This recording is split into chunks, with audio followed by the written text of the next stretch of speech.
that enable communication, storage and on-demand utility of educational resource by and for our membership. The aim of the platform is to encourage cross-pollination and a virtual delivery of goals within the different pillars of the Education Academy and beyond for the global orthopaedic population. Our traits include being disruptive, global, abolishing divide, inclusive and collaborative. The SICOT Pioneer Virtual Education Programme will begin in June 2020 and consist of a variety of educational event formats that encompass all orthopaedic specialties, training, research and innovative practices.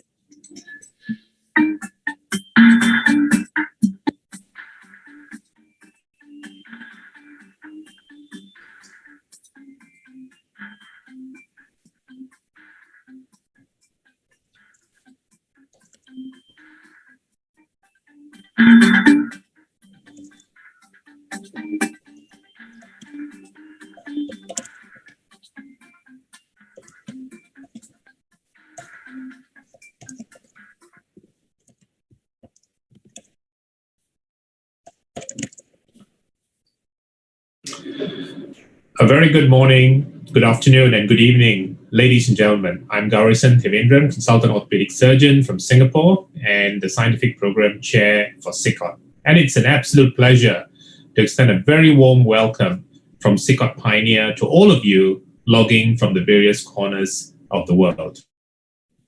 It's truly an honor today for us at SICOT Pioneer to host this second SICOT limb reconstruction webinar on our platform, this time focusing on the very relevant and very relatable challenge of performing surgery in a resource-limited environment. In usual style, we are truly blessed today to have with us a panel of world-class deformity correction surgeons who will share with us their experience through the next 6 different lectures, tips and tricks to offer bespoke treatment to each and every one of these very challenging cases. The webinar today will be chaired by Professor HEMANT SHARMA and Dr. FIRAS SULEIMAN. Professor SHARMA is consultant orthopedic surgeon in Hull, Yorkshire. He's our limb recon specialty chair. He fellowshipped in Belfast, runs a very famous Hull deformity course, and he's an avid photographer. He's also a cricketer, and that's a social snippet to him. And our co-chair is Dr. FIRAS SULEIMAN from Jordan, and together, Professor SHARMA and Dr. SULEIMAN will host the session, take us through the free papers, the series of lectures, and finally end with a riveting set of case discussions, which will put this entire topic into perspective. We at SICOT Pioneer strive to make every one of these sessions as interactive as possible. For the very global audience that follow us through this webcast, please post your comments, thoughts, any questions in the discussion box so as we progress through this webinar so we may address them either between the talks or towards the end. The moderators and panelists will try and illustrate the key points and eventually summarize the gist of this webinar at the end through a summary slide. And on that note, ladies and gentlemen, thank you once again for joining us, and I hand over to you to our moderator, Professor SHARMA. HEMANT, over to you. Thank you very much, Guy, and thank you, SICOT, for giving the limb reconstruction surgeons and the committee to bring forward slightly new and a little bit underappreciated, well, I will always say that, specialty in the world. So without taking any more time, we're going to start with 3 free papers and followed by some lectures. So first of all, can I invite Mohammed to present a paper on lateral femoral condyle advancement for severe genu valgum by Lazarov. This is something new kind of thing, which he's trying to describe something, a slightly new technique, which we not commonly used, although not unknown. Mohammed? Hello. Hello, everybody. Hello? Do you want to share your screen? Yeah, I will. Yeah.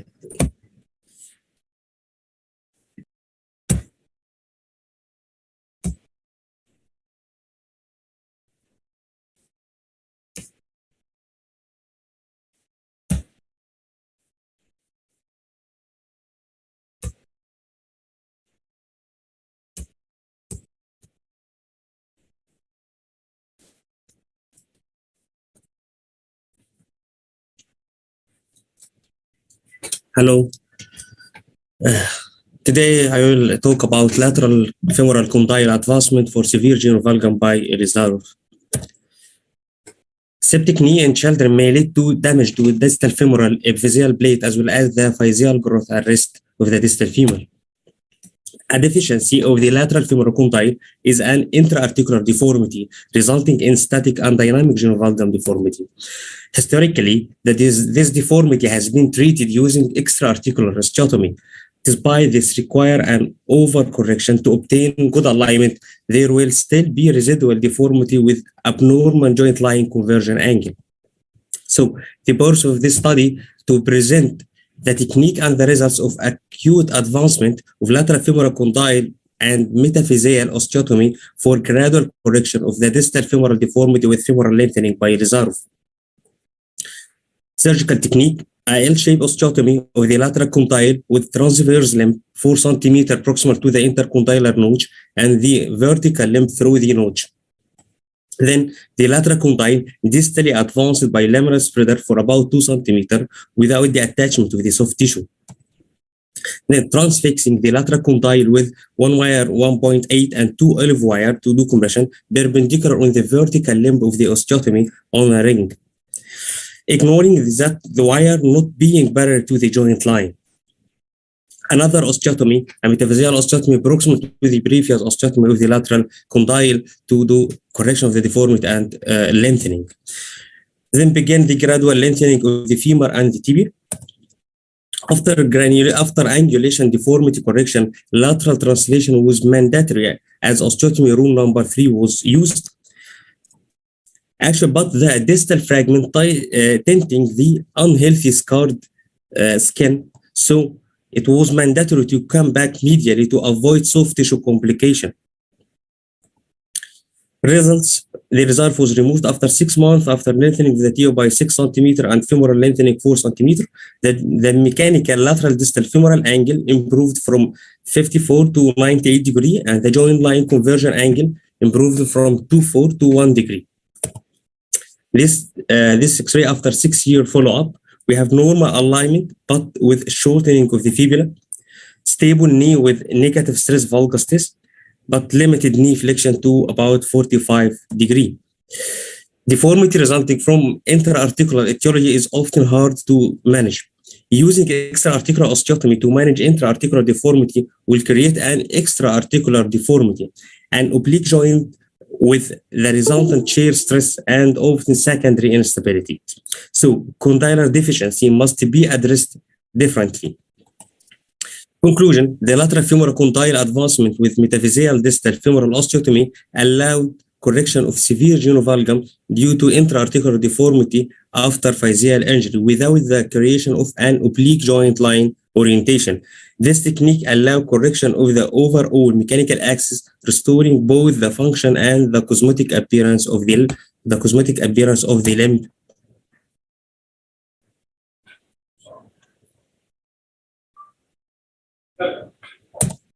Thank you very much. Thank you, Mohammed. Just wanted to ask you quickly a brief answer that what do you do with the trochlea? How do you ensure that the trochlear congruence is maintained in the patellofemoral joint and the patellofemoral joint congruence is maintained in the condyle advancement? They have no problem with the patellofemoral joint, actually. The patient can bend to 45 degrees with full extension with just 45 degree flexion of the knee. All right. Thank you very much.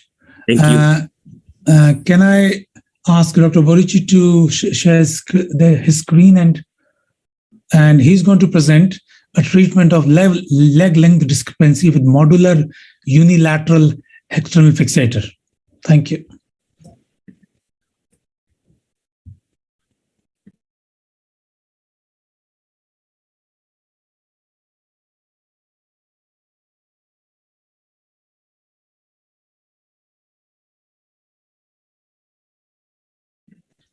You're on mute and you want to go on the presenter mode or? Yes. Okay. Do you hear me now? Yeah. Okay. Hello, everybody. Thank you for the presentation. I'll present my work of treatment of length discrepancy with unilateral external fixator. I do not have any disclosure in this work. What is the leg discrepancy? Is the inequality of the limbs that in most of the cases are from the etiology from the sequela of the trauma or from any congenital malformations. And the clinical signs are limping or joint pain, back pain, scoliosis, and movement restriction later. Just to examine the leg length discrepancy with initially with the Galeazzi test or block test, and the more accurate thing to do is to measure the radiologic examinations. And to talk about the treatment, it will be if the shortness is less than 2 centimeters, we can arrange it with high heel shoes. And if it's more, we have to consider the surgical treatment that in some circumstances, there are many options of lengthening the leg. And in our cases, we have used the external fixator in a population of 11 patients, 8 males and 3 females. And 2 patients have had trauma and 9 patients have had congenital problems in the tibia. In the tibia, we have held transversal osteotomy at the proper bone, fix it with a modular external fixator, and available to increase its length. And we had begin after 2 weeks, after the osteotomy, we have begin with the lengthening 1 millimeter per day. The results are good, no pseudoarthrosis, and we have achieved lengthening of 5.3 centimeters, the maximum length that we had. This is an open fracture, femur fracture. As we see here, we have shortened initially, and then after the osteoregeneration begin, we continued with the lengthening process. The same situation in another femur case, shortening and then lengthening. And this is a 7-year-old boy that had some congenital problems in the tibia, and we have lengthening in 4 months. We achieved 3 centimeters of lengthening of the tibia. This is the girl that had 5.3 centimeters shortness of the tibia, and in 5 months we achieved the correction of this girl. Just to say that in all the cases at the tibia, we have lengthened also the Achilles tendon because of the equinus. Do you want to put your summary slide? Yeah. In conclusion, I had to say that the bone lengthening utilizing the unilateral external fixator is a good method that cost-effective in resource-limited environment. It's simple and familiar, so patients can interact and collaborate to get the final result. Patient feels satisfied and ambulate without difficulty. Thank you. So, Dr. Boris, just tell us that what is so different about your fixator? You said a modular fixator. Why is it different from any other fixator? Because it's a common procedure. Yeah, thank you for the question. Because this is an external fixator that can make move in all the 3 planes. So if you have to correct not only angularly, but you can go anteriorly and posteriorly or in lateral position with it. So you can correct even if you do not have to straight all the length. Oh, thank you very much. Thank you. A last paper is from Dr. Kakadia, and this is about the management of Charcot joint arthropathy with laser fixator. Now, this is a very complex problem with the ever-increasing diabetic pandemic around the world. We're going to get more and more cases of Charcot and diabetes. Thank you for presenting your paper.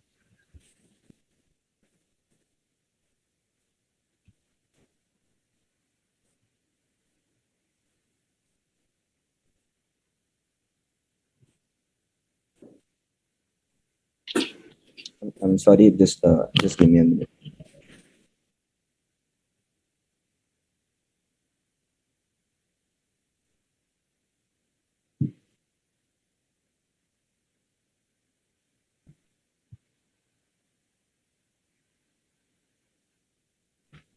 Good evening, everyone. Presenting the management of a Charcot joint arthropathy with a Elizaro ring fixator. So the introduction, the arthrodesis of a diabetic neuropathic joint is difficult and is associated with complications. The use of the Elizaro fixator in Charcot's arthropathy provides an effective treatment to improve both the clinical and functional outcomes and prevent foot amputation.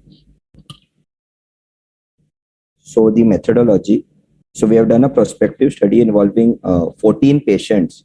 All the patients had presented with a deformed hypermobile ankle. The patient presented also with a peripheral neuropathy. None of the patients in this study had any chronic ulcers. The patients were surgically treated using a tibiocalcaneal or a tibiotalar fusion with an Elizaro ring fixation. A plain anteroposterior and lateral radiographs of the ankle were taken pre and post-operatively. Post-operatively, after the removal of the implant, a walking cast was given and gradual weight-bearing mobilization was done. As for the results of the study, out of the total 14 patients, we have noted fusion to have been achieved in 12 of the patients. There was a stable pseudoarthrosis in one of them and an unstable pseudoarthrosis in another patient. The frame of time on a mean was about 21 weeks and the dynamization period was 2 to 4 weeks. The average follow-up was 19, done from around 88 to 36 weeks. Few of the x-rays of the pre-operative and post-operative and showing the surgical incision. So in the discussion with the Elizaro technique, we have managed to restore the morphology of the foot. In this study, there was no deep skin infection or any recurrent ulceration noted. No amputation was required. In conclusion, we could achieve correction and stabilization of the foot and ankle deformity with the Elizaro fixator, which allowed the correction of the deformity and also avoided any of the complications which usually are seen to occur with an internal fixation. It also allowed an early weight bearing, care of the soft tissue, and prevention of any amputation. These are the references. Thank you. Thank you very much. It is quite a complicated and difficult problem, and you seem to have quite a good results. And with your average frame time, 21 weeks, and some cases only 13 weeks, which is quite astounding. Can you give us any tips as what are the tips you can give us for such good results and not too big frame time? I think we have. It's important to have most of the patients in the study were diabetic patients, so we had a endocrine consultation, managed to get their sugars under control, and that was from the medical point of view. From the surgical point of view, I think proper maintaining of aseptic precautions and good wound care later on as well. Thank you. So we're going to move on to our to the main webinar, and I'll request FIRAS to introduce Professor Hosny. Thank you, Professor HEMANT, and good afternoon, everybody. We'll start the main webinar with our professor from Egypt, Professor Gamal Hosny. He is the ex-president of the International Assami and Bone Reconstruction Society. He is ex-president of the Egyptian Orthopaedic Association. He is the head of the Orthopedic Surgery Department, Benha University Hospital. He is the founder and the ex-head of the Bone Lengthening and Deformity Correction Center at Al-Haram Hospital. And he is a pioneer of bone lengthening, bone deformity correction using Elizaro since 80s of this century. And he's going to talk about the global burden and dimension of the problem. Dear Gamal, please. Thanks, FIRAS, for the compliment.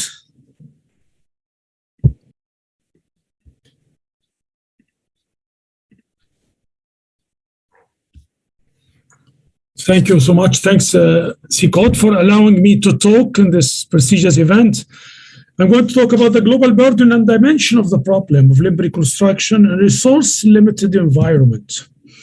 Remember that the Earth resources are limited. It's limited for resources are limited for every country, for every people. There is no unlimited resources. So if you speak about limited resources, it's just you can compare between the limitation between different countries. So every clinical decision is also a resource decision.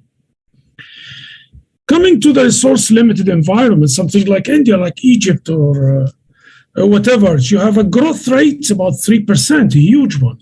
1/3 of the population is under the age 15.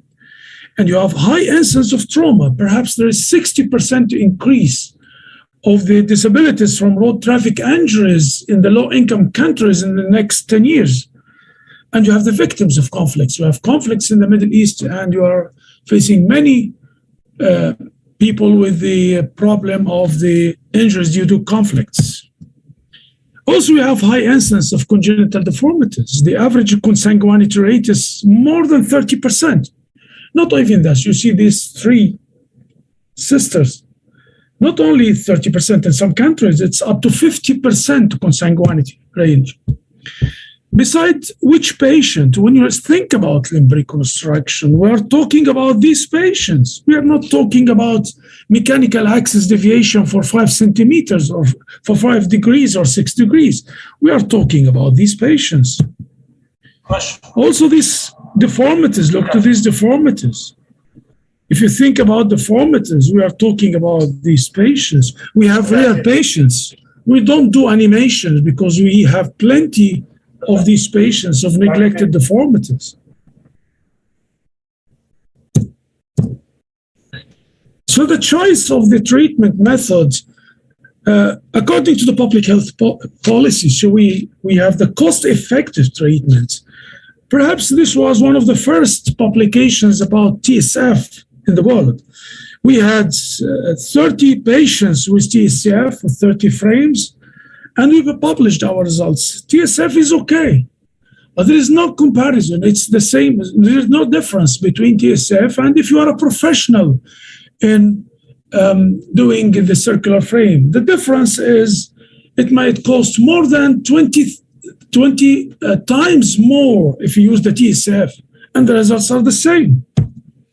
Again, if you use magnetic nailing or something, I published it just 1.5 months ago. The complications of intramedullary nailing or the lengthening nails are almost similar. It's not true that we have better results than the use of a circular fixator. We made the analysis. So we treat the patient for the best treatment, but at the same time, taking into consideration the costs. Look to the English literature. The treatment protocols in the English literatures are directed toward the cases diagnosed at birth and recent trauma cases. So what about neglected trauma cases? What about neglected diagnosis? No protocols. The treatment paradigms of limb reconstruction education are coming from the English literature. Many publications, many classifications, most of them are based on animation, not real patients. Small number of patients over such a long period of time. I've seen a paper talking about pelvic support osteotomy with 8 patients done by 6 surgeons over 10 years. So each surgeon has the experience of 1 operation per year. And they wrote 25 pages about their experience with pelvic support osteotomy. Can you imagine?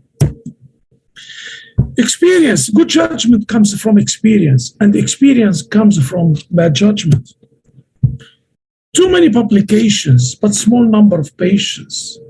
What about the surgical load? Why on earth, when we talk about hip arthroplasty and knee arthroplasty, they always talk about the surgical load of the hospital or the surgical load of the surgeon? Why in the limb reconstruction and limb lengthening I see coming from North America and Europe, people talking about that they have the highest experience in the world of doing limb lengthening and reconstruction, while they're doing a very few number of patients. The second problem with the English literature, that they give us the basics of treatment. Most of the basics are hypothetical. Like this patient, they said that if you have a non-functional foot, less than 3 rays, you have to do an amputation. Look to this patient, 1 toe and deformed with severe deformity. Like this patient, you see severe deformity. And we treated this patient, like you see here. And then look the way she walks with 1 ray foot. She's having almost normal function. See, the age 19. And now when she had a normal shoe, it's a sports shoe, she's running and she's walking with only 1 toe. Look the way she moves. The way she's running. And so when we talk in this area of the world about limb reconstruction, we don't talk about mechanical reconstruction. We don't talk about the mechanical axis. If you have a FIRAS and you do correction and displacement, this is not the issue here in these areas of the world. We're talking about something else. We're talking about this patient after 5 previous operations who are ready for amputation, and this reconstruction. We are talking about SHARMA foot and ankle and dislocated joint, ready for amputation, and this is the reconstruction. Totally 180 degrees rotated foot at birth with very short limb and this correction. It's just making a difference. It's not correcting the mechanical axis. This is TR syndrome. You see the patient lying down, and this is a walking patient. In conclusion, the instance of traumatic complications and congenital deformities seems to be higher in the source-limited environment. It's very difficult to define a standard way of treatment or guidelines. Complicated cases can successfully be treated by simple and inexpensive methods. We have a large number of patients, and we have up-to-date methods of treatment or the state of the art. Our mission is not to correct the mechanical axis or to do workshops showing the people how to improve the mechanical axis. We're thinking about changing lives of the people. This is what we mean by limb reconstruction. This is what we teach the surgeon here, how to change the life of the people, not to correct the mechanical axis. If we allow those people to publish, if we allow those people to show the world their huge experience with limb reconstruction, I'm sure that we are going to have paradigm shifts in the management of post-traumatic and congenital deformities. Thank you. Thank you, Professor Gamal, for this nice presentation, and you strict to the time. Thank you very much. Thank you, Gamal. I mean, it's a massive experience which you have, and I think each time I see your talk and your cases, I think it's amazing how difficult cases you have. So thank you very much for sharing that experience. Our next speaker is Dr. Mangal Parihar, and Mangal is a very well-known limb reconstruction surgeon around the globe. He's an honorary assistant professor in JJ Hospitals and Grant Medical College. He's very experienced, one of the top limb recon surgeons of India. And I have to say, he has amount of time he spends literally dedicated his life in putting an enormous effort for teaching and education. He was, I think, probably the first one to set up in the world this web chat. I've forgotten the name actually, and where the surgeons around the world will give opinion and help the surgeons with less privileged backgrounds and resources. He runs various courses, and he teaches in a very different way, very involving, encouraging everyone and sharing the limelight with everyone. And he's an excellent teacher and speaker. So thank you so much, Mangal. And he's going to talk us about relevance of orthopedic forums and communication. Thank you.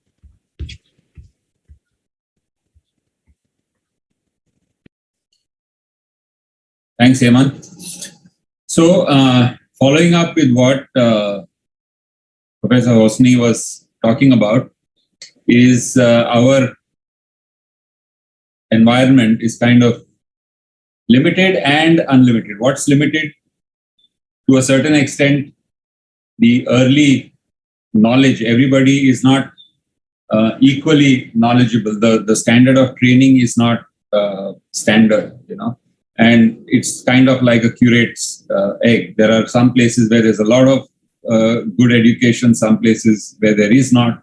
So there's not enough expertise to treat all of those bad patients that he was talking about. At the same time, infrastructure may be deficient, implant quality may be an issue, and as he pointed out, costs, the affordability of patients, because here patients are, in a lot of places, patients are paying out of pocket rather than from insurance. But what's unlimited is, again, the kind of patients that he showed, patients who need reconstructive services. And these number of patients further burdens whatever limited resources we tend to have.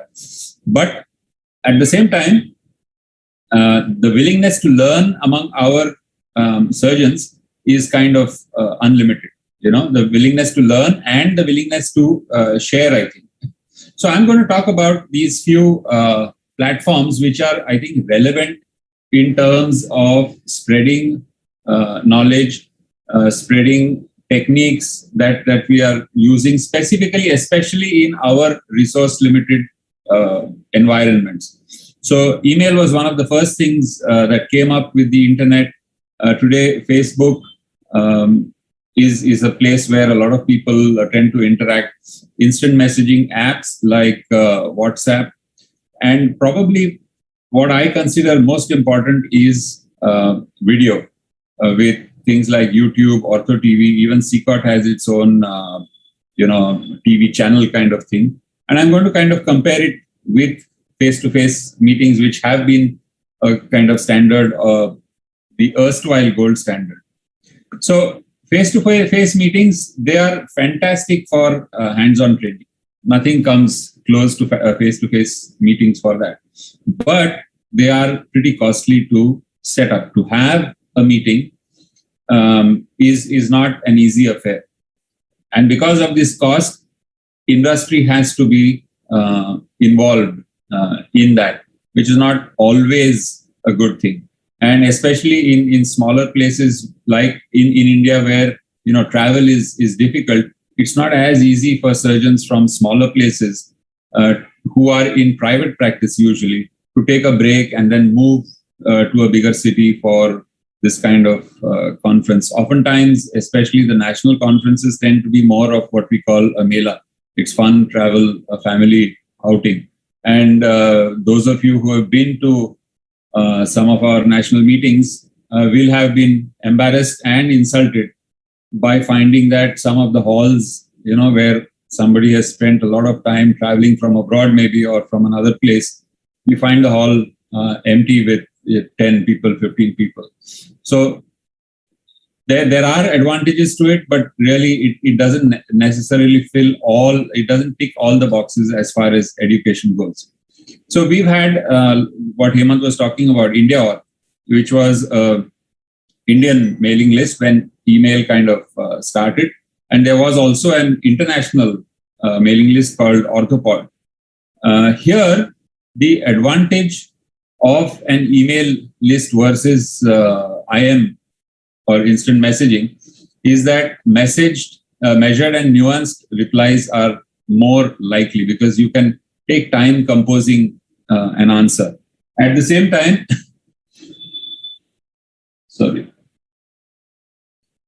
at the same time, because of the way that email is there, one case leads to a thread. So somebody asks a question like this about a grossly osteoporotic femur fracture, and then somebody else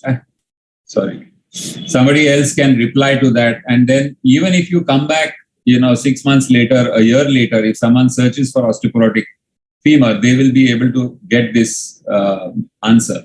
And therefore, some kind of context is possible. Archives are available, even if somebody joins later on. So this becomes like a constant source of information / education. One of the big advantages is that this is asynchronous. So everybody doesn't necessarily have to be there at the same time. somebody puts in a question when he is free, somebody else puts in a reply when he is free, so that you are not forced to be in the same place at the same time.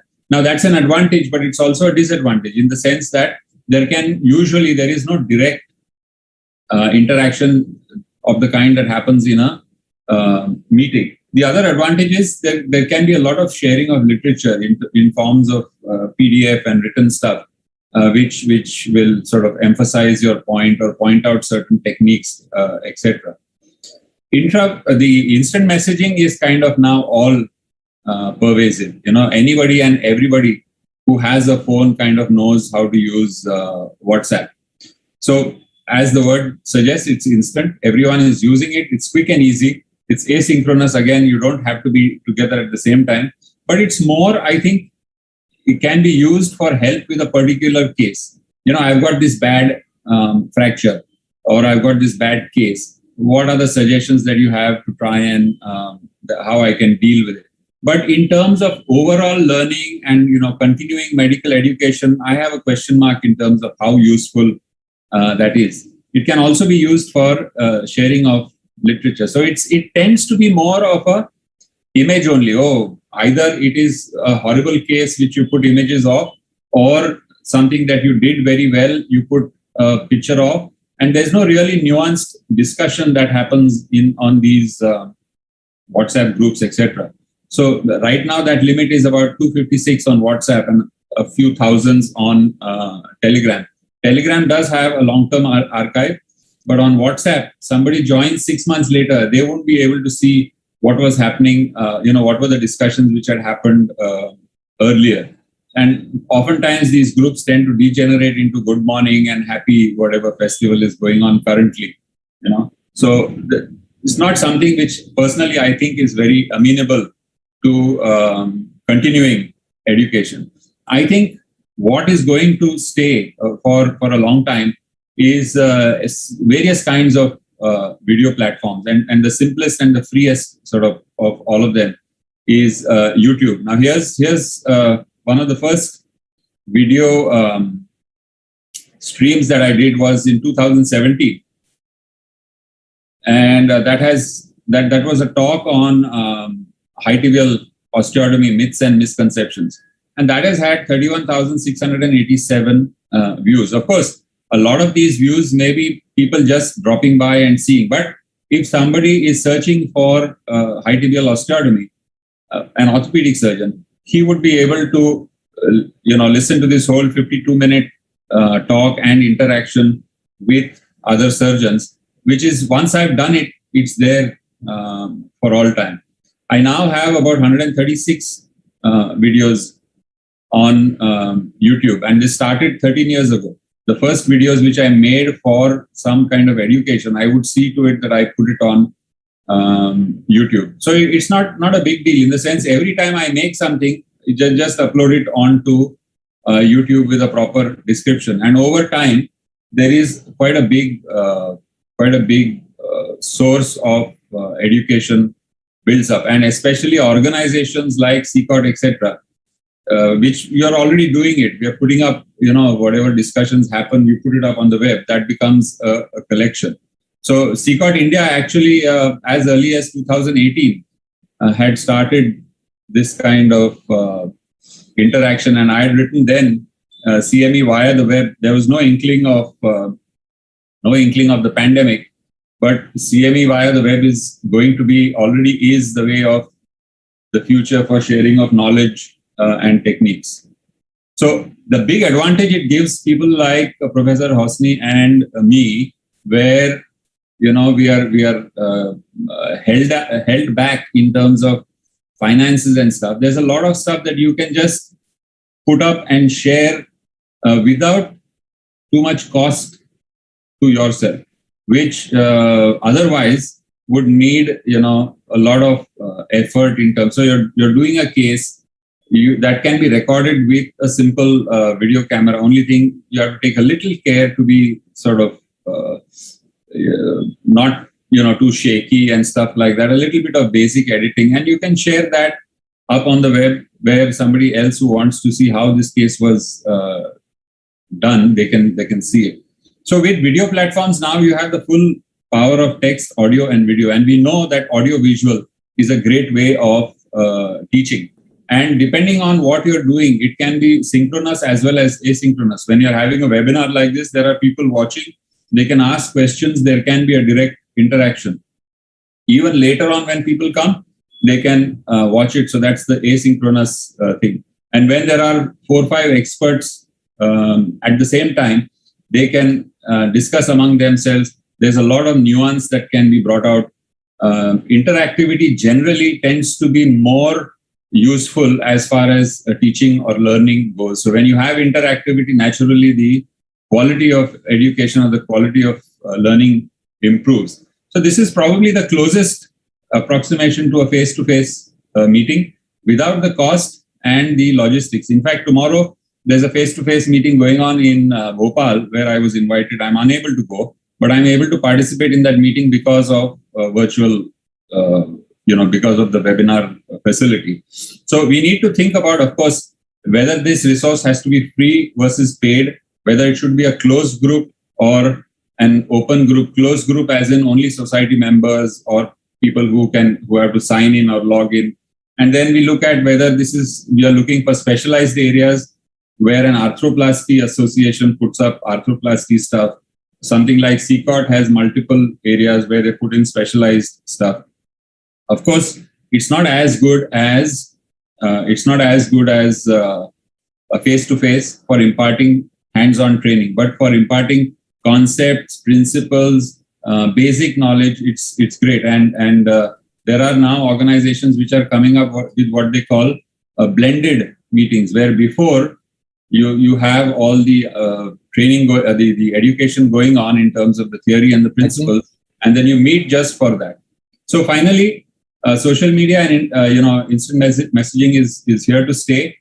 I think web-based video discussions are also here to stay, and in the future they are going to supplement or complement face-to-face.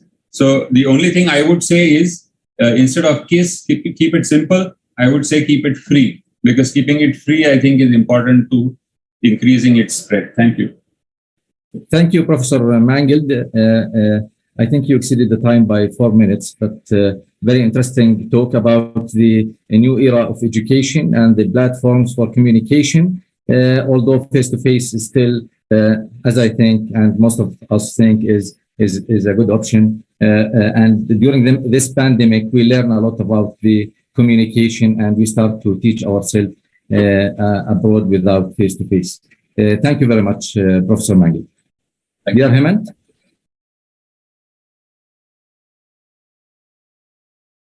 You are muted, HEMANT. You are muted. Can you unmute yourself? Yes. So our next speaker is Durai Nayagam, who unfortunately can't be here. So there's a recorded talk of him. Durai, as you know, is a well-known limb recon pediatric surgeon from Alderhay in Liverpool. He's a senior faculty member in the BOA. He was in Open TBL Fracture Committee, and he actually was one of the members who formulated the BOST guidelines. He's teaching a number of courses. He's been editor-in-chief of strategies in trauma and limb reconstruction, and he's now editor emeritus, and also he has edited the Epley System of Orthopaedics and Fracture, which is a well-known orthopedic book. He is an excellent teacher, and although he's a pediatric orthopedic surgeon, limb recon surgeon, he does a lot of adult work as well. So there's a talk from Durai coming, a recorded talk. Thank you.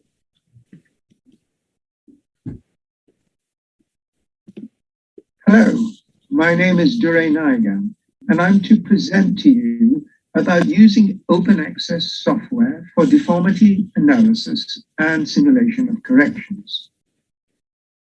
It was only 30 years ago we were using pencils on hard copy film and goniometers, as well as tracing paper, in order to perform deformity analysis and simulations of deformity correction. The digital revolution has changed that. Photoshop introduced a ruler tool in the 1990s, and that was the beginning of using a publicly available software to enable deformity analysis and simulation of correction.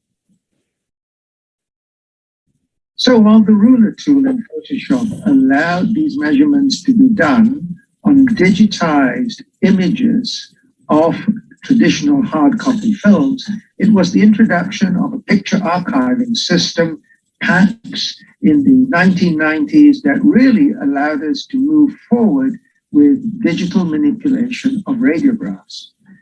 Very soon after the introduction of PACS, Bone Ninja, OrthoView, and Bone and TraumaCAD were proprietary applications that were launched that allowed digital manipulation of images, measurements of distances and angles that facilitated deformity analysis and simulation of correction. Several studies have confirmed a similarity of accuracy between the measurements made on digital films as well as those made on hard copy films. Furthermore, the digital measurements that are obtained from these images are as accurate as those obtained from CT scans. These applications share the ability to draw and measure lines, measure angles, cut portions of images to move them in order to simulate correction. These are properties shared by all these applications. And they have the advantage that many of these steps are automated. However, there is a significant price disadvantage.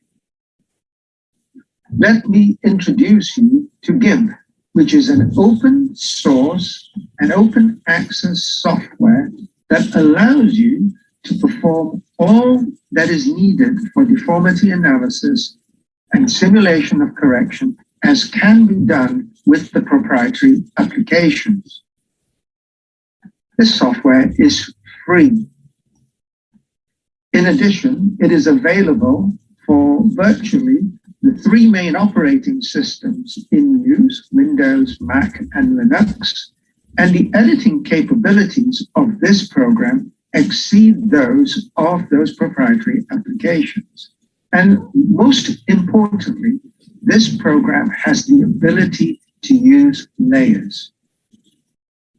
The main disadvantage of GIMP is that the steps used in deformity analysis are not automated, but it takes about 2 days to learn the tools and the interface, and probably only 6 cases to practice before you are familiar with the program itself for this purpose. GIMP is able to draw lines on X-ray and measure distances should their X-ray be calibrated. It is also able to measure angles accurately.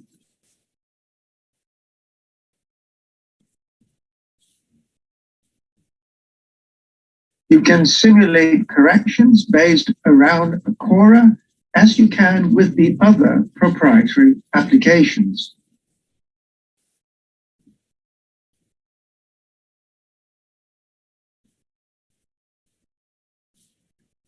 Importantly, with GIMP, you can superimpose layers so that, in effect, you can measure distances, not just axially, but transversely, to measure the displacements of structures at risk before and after the simulated correction.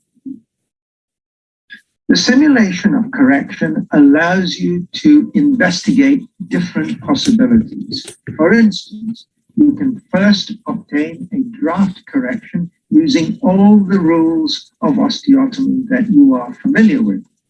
You can then assess that proposed simulation in the context of how much surgery that is required and see if a similar correction can be obtained with a fewer number of osteotomies. And this, in effect, can help patients realize the objective of treatment with minimizing the amount of surgery needed. Let us look at an example. This is a complex deformity of the right femur. The analysis of the deformity reveals a resolution chora in the apian lateral projection. This would require a minimum of 3 osteotomies, should the intention be to fix this with an intramedullary nail.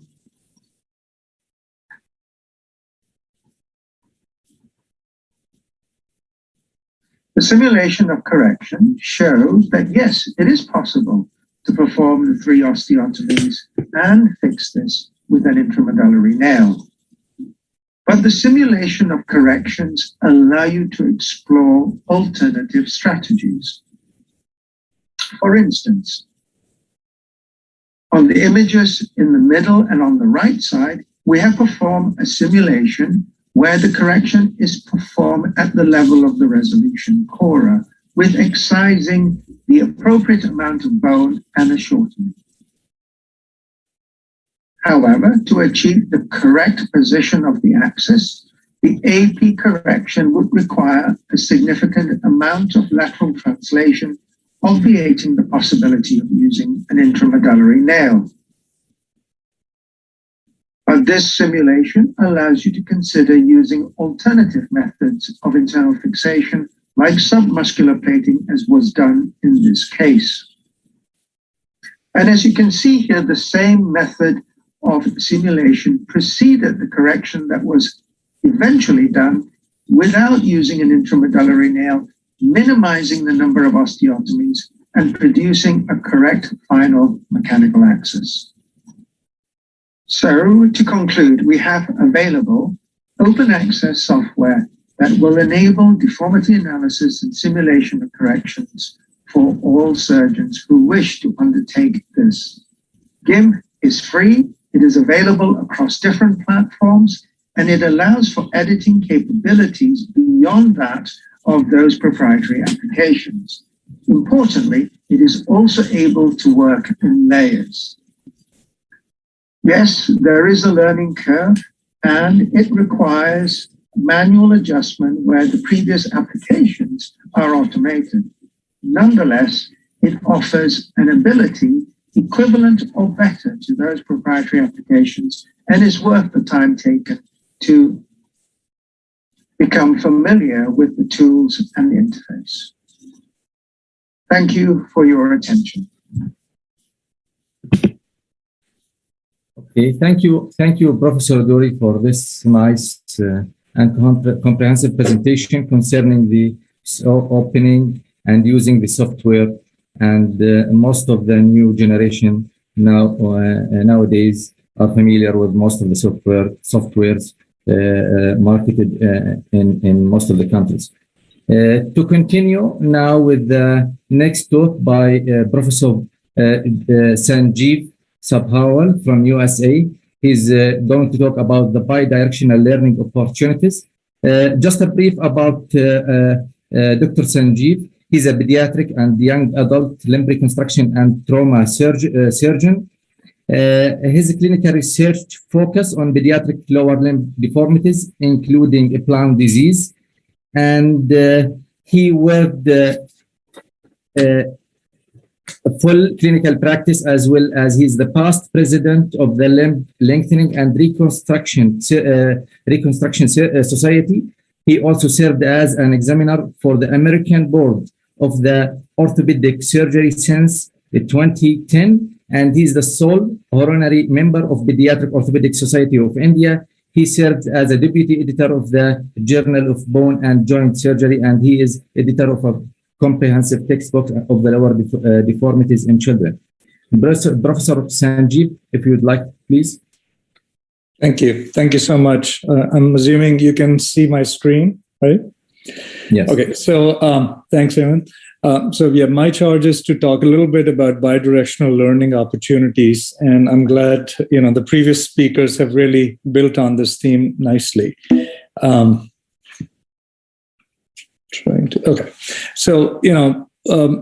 going to talk a little bit from my own personal experience, since I grew up in India and then moved to the United States.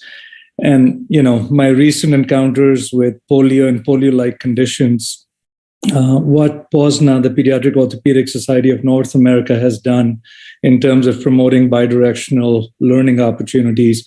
And then a recent couple of studies that we've done looking at opportunities for international pediatric orthopedic surgeons to come to North America for clinical observerships.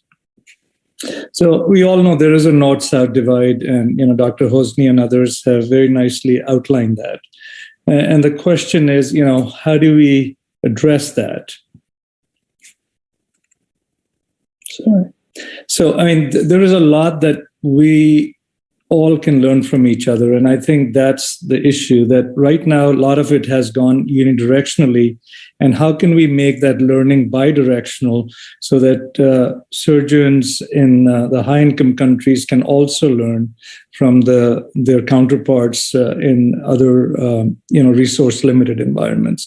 And there's a lot that's being written about it, including, we could learn about resource utilization, these focus factories where, like Gamal said, there's high volume and there's a lot of clinical experience that doesn't get shared for multiple reasons. How to come up with innovative solutions to complex problems that are low cost and high yield. And of course, the power of knowledge, like Mangal talked about.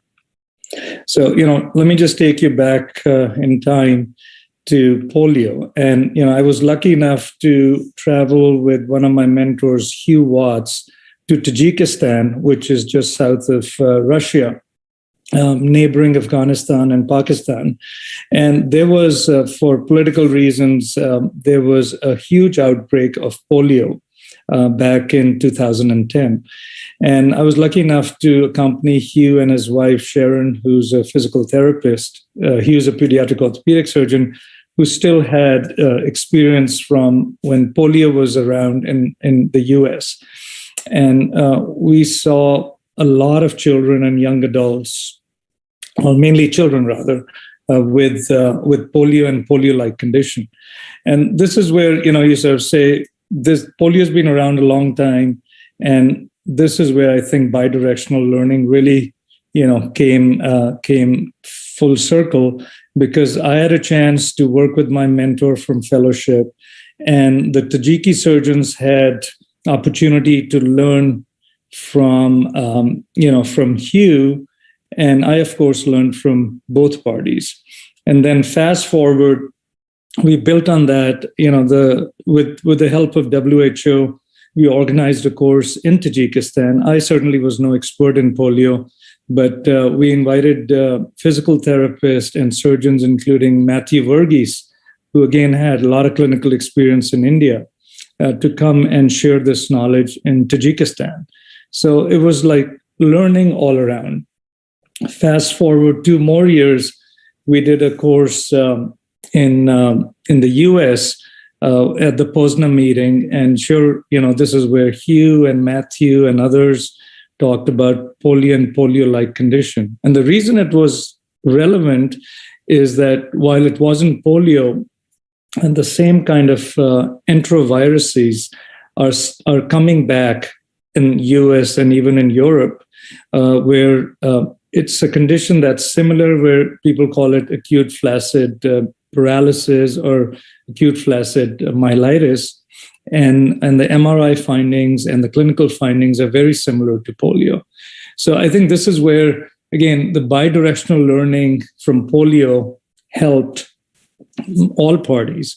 And ultimately, with the help of Global Health, which is a educational platform, which is free access relevant to pediatric conditions, we all pitched in and put out this downloadable book on clinical management of poliomyelitis. So I thought that was a great story. And turns out that recently, I saw a patient in my clinical practice who didn't have polio, but had a femoral nerve palsy as an infant, where unfortunately somebody was doing a inguinal hernia repair and tied off the femoral nerve. And, when this was discovered, it was too late. She had, quadriceps weakness, leg length discrepancy, and a slight valgus deformity. So, these were her x-rays. She had 5 centimeters of shortening, or 5.5, 6 centimeters of shortening. She had a flexion deformity. She was in valgus. So, clinically, like, okay, so this is not polio, but I learned a lot from my previous experiences, around people who knew about polio and talked about it.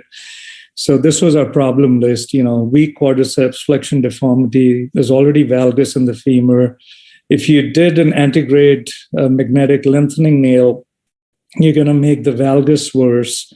And she already has flexion deformity. So from a mechanical standpoint, it's not going to be good to leave her in a flexion deformity at the knee. So this was one of our, options to do a 2-stage correction. We do a fixator-assisted varus extension, closing wedge osteotomy of the left distal femur first, and then do an antegrade nail. I mean, again, there's so many different options to deal with it, but just to sort of give you the whole spectrum of what, is available, we just did this, a fixator-assisted closing wedge osteotomy to sort of get her out of the valgus, overcorrect into slight varus, and hyperextension at the distal femur. And then once that was done and she had regained her knee mobility, went back and did a little fixator-assisted magnetic nail to equalize or nearly equalize her leg lengths and restore her mechanical axis, and purposely left her about 0.5 centimeter short in order to allow for foot clearance with her weak quadriceps. So I think this is just one example personally where had I not gone to Tajikistan, I probably wouldn't have been able to apply some of those principles back in my clinical practice. Switching gears now to, what has POSNA done in terms of, similar outreach. And I think there's many things that POSNA has done. The couple that I'll highlight is, one is this alliance with the Pediatric Orthopaedic Society of India, and this bidirectional sort of learning started back in 2006. So every other year, a lot of North American faculty would go and participate in their annual POSI conference, and then also do some CME workshops around that. And not only did it, and like Mangal was saying, I think face-to-face still has an opportunity and a place, because definitely it helps with relationship building, some social acclimatization and cross-cultural exchange. So certainly this was bidirectional. I learned a lot about how to manage bone defects with, limited equipment. And there you could see our SICOT past president, having a good time.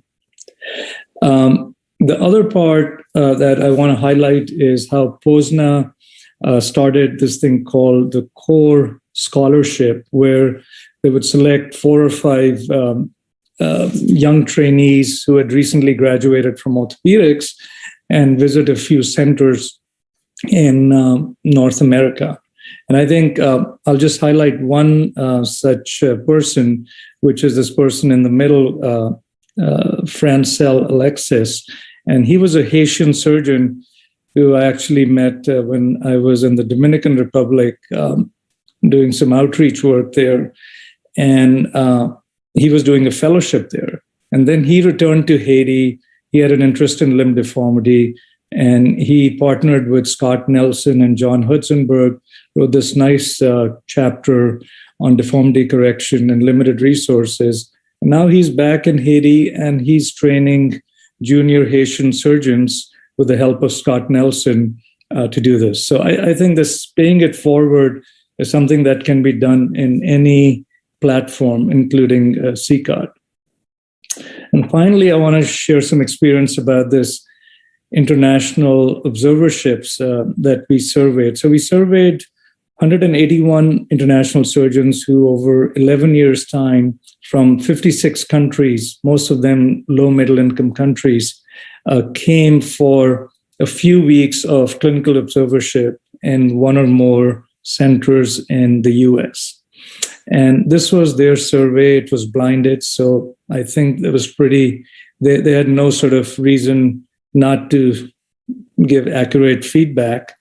And I want to highlight that 99% of these surgeons said they shared this new knowledge and skills that they had gained with peers and trainees when they went back home.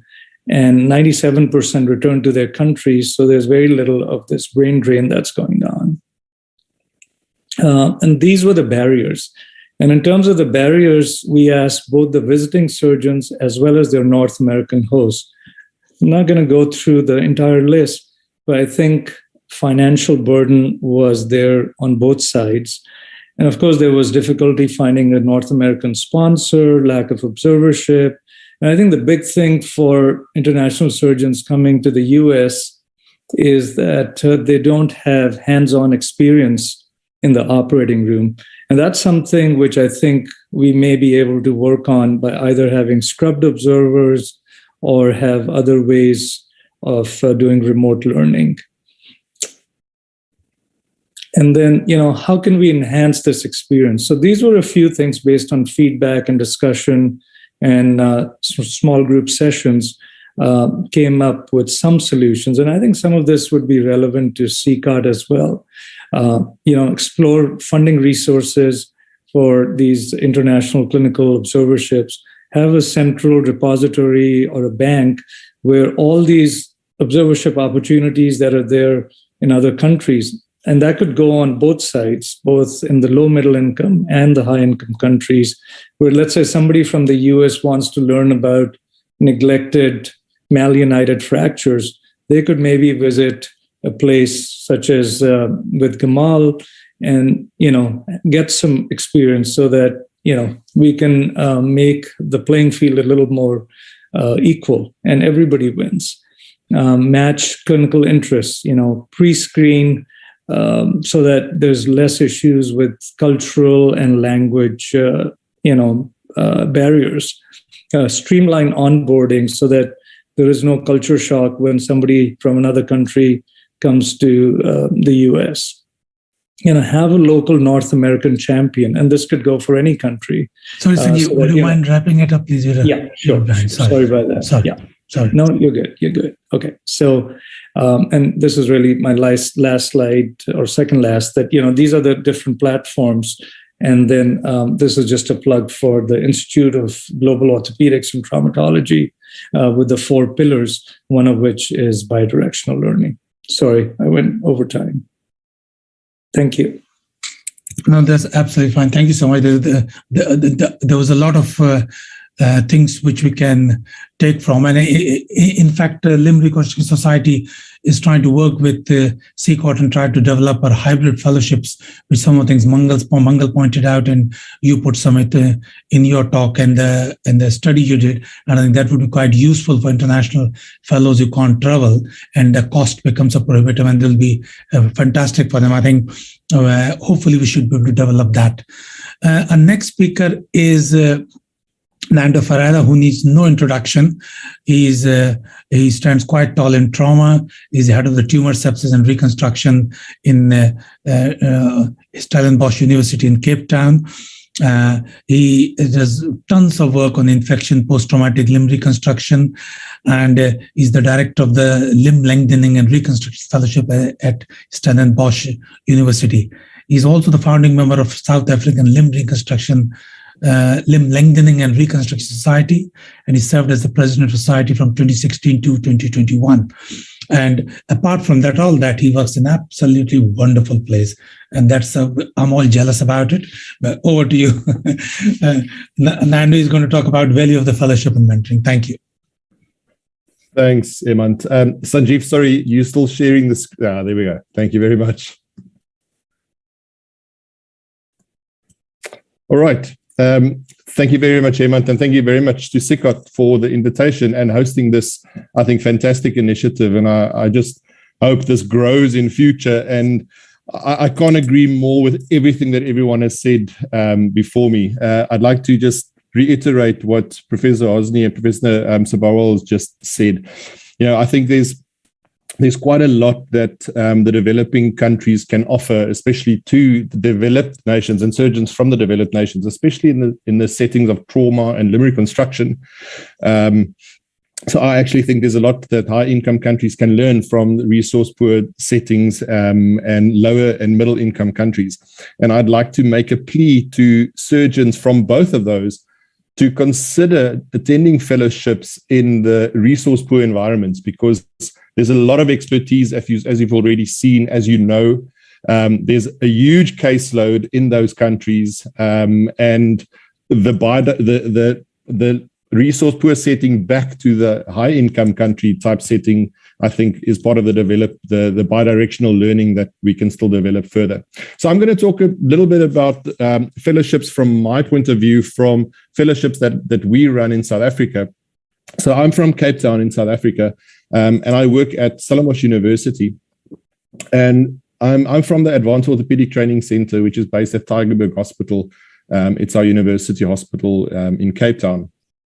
And these are the type of patients that we manage. These are the patients that we and the community that we serve, resource poor environments in terms of patients where they have to go back to. And as you've seen from some of the previous talks, these patients require significant reconstruction, sometimes neglected trauma, neglected infected cases, big reconstructive cases, high caseload. And then the patients have to return to less than ideal circumstances. So it's a challenge on a couple of fronts.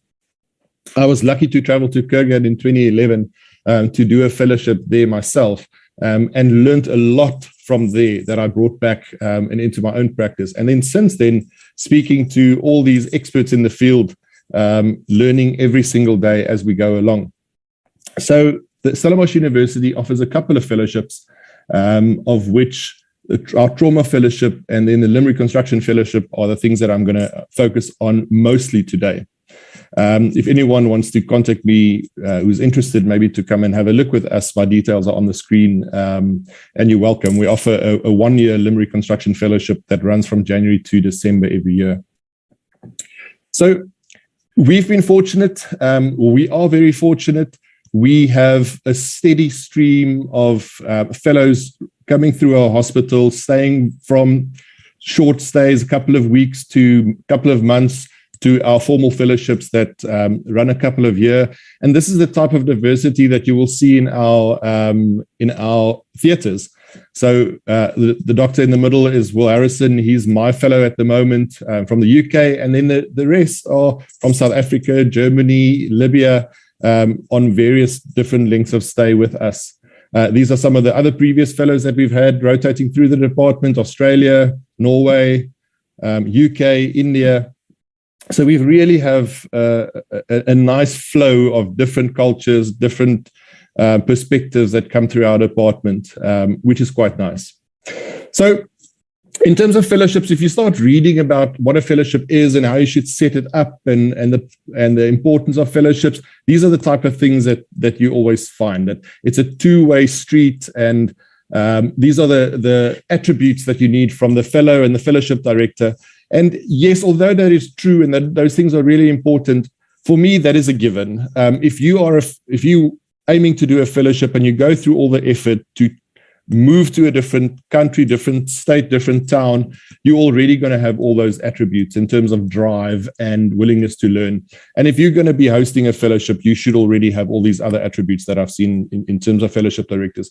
So I actually see my fellowship and fellowship slightly different, where instead of it being a two-way street, I actually see it as a single track or single lane path that you're going to trod along. And it's the responsibility of the fellowship director and the fellowship setting the environment to provide the pathway. And that path is a teaching environment, the resources and expertise to teach, the academic standing in order to attract people in the first place, and then very importantly, case volume, case diversity, and enough support to anyone who attends those fellowships. Hopefully, initially, it is a high learning curve that you and your fellow walk that path together, and hopefully towards the end of the fellowship, it becomes more easily, and you can tend to follow your fellow as he completes his fellowship. And the end of that fellowship, the idea is that you and the fellow end as peers, that there's no mentor-mentee relationship anymore. These two individuals at the end of that year spent together, or how long that might be, end as peers and interact as peers, and have this peer level relationship for the rest of their careers going forward. So the things that I think that are important in fellowships, number one is skills transfer. And that is both in terms of clinical ability, clinical skills, surgical prowess, but probably more importantly in critical thinking and algorithmic decision making. So that is vitally important. Sorry, I skipped one there. So skills transfer. So this is again, it's one of my surgeons and one of my fellows, and he's applying a frame. And those are the type of clinical skills to transfer. But then those skills that they've learned at the fellowship, they have to take back. And we've just seen now from Professor Sabharwal how these individuals return to their own environments and take these skill set that they have taken back and apply them in their own environment. This is one of my previous fellows, Dr. Yashwant Tanwar from India, and you can see him, similar things that he's learned when he was with us at Tygerberg, using these same techniques back at home. This is one of my other fellows, Dr. Saini, who's back in the UK now, and he's showing his senior there in London how we apply all-wire trauma frames in a trauma setting. So taking what you've learned and taking it back to that environment. So that skills that you've transferred during the fellowship needs to go back and be taught elsewhere, and thereby expanding the influence of a fellowship. Another really important thing that I feel is a must for a fellowship is that the fellow must become a teacher and an educator. And the reason they come for a fellowship is that they are on the path to become an expert in the field. So they should be able to teach what they have learned as well. And part of the year with me also is becoming a teacher and teaching. So this is Dr. Rudolf Fenter. He was one of my previous fellows, and this is him teaching one of the registrars how to apply a frame appropriately. So my fellows also are expected to become teachers. Again, this is Dr. Saini presenting academic presentations from his time with us at the South African Orthopaedic Congress last year. Another great advantage of the fellowship is the shared decision making that lives for a lifetime after your fellowship. This is academic support, emotional support, and psychological support. Limb reconstruction is a draining speciality on the surgeon as well as on the patient. And I just want to show you, just from the couple of years that we've been running the fellowship, we now have a WhatsApp group with sharing cases between these different environments and getting different ideas, different techniques, sharing problems, sharing solutions, sharing literature in this WhatsApp group that we have between all my old fellows and current fellows, which is a great resource, and we all still keep learning from each other. Another important thing from fellowship is, apart from just the academic learning, is the growth and development as you as a person. We all know the saying that travel broadens the mind. So this is Dr. Tanwar on the top of Table Mountain. You can see the Cape, Table Bay in the background, and Robben Island at the background. So learning, traveling, opening your mind, being exposed to different cultures. This is Dr. Harrison with the potjiekos, which is a traditional South African dish, learning how to make potjiekos in our unit. So this exposure to different cultures and different ways of thinking and different things that are important to people and different ways of approaching problems, I think is vitally important for you to become a good surgeon and a complete surgeon. This is another example of the current fellows in my department, and you can see the diversity amongst them. And this is them out one night to go and have a drink. So not only do the fellows come and learn from us as the hosts, they also learn from each other, and they share experiences of each other and where they come from, their resources, their struggles, their problems that they face. And this enriches the whole environment. And us as hosts, learn all of these things from the fellows that come and visit us as well, and they enrich us and our training of our residents as well. So lastly, just to summarize, I think fellowships are vitally important, and there's so much value to them, to the fellows as well as to the fellowship directors and environments where they are hosted. It should be a high volume area where there's a condensed training experience, that lots of experience can be achieved within a very short period of time. The fellowship should provide perspective to fellows, same problems that they might find in their own environments, but have different solutions, and see completely different problems that they haven't been exposed to previously and how that is addressed. The fellows need to learn decision-making algorithms as well as clinical skills. Those are obviously vitally important. And then really important is to become part of this network and this lifelong support and advice that you can get from a fellow as well as from the fellowship directors, and become friends and peers and colleagues in the long run. Thank you very much. Thank you, Nando, for this talk. I think now most of the surgeons are proud of the place where they done their fellowships and with whom. In the past, they were proud of the university. Now they are proud of their fellowships and their mentors. So we are to continue our talk with our Professor Ashok Johari. He is a pediatric orthopedic surgeon from India. He is the current president of the SICOT. Previously, he has been the president of IOA. He is editor-in-chief of the GPO British, President Pediatric Society of India. He is excellent teacher and has been onward stage of teaching education for almost 40 years. And his talk will be about the role of SICOT in tackling the problem.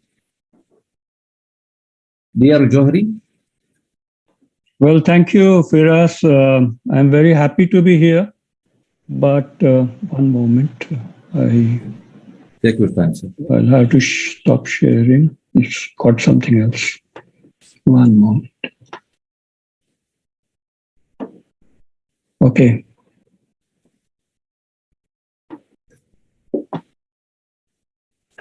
Well, thank you very much for this invitation. I must thank HEMANT, and greetings to everyone on this platform and all those who are watching or listening to this webinar.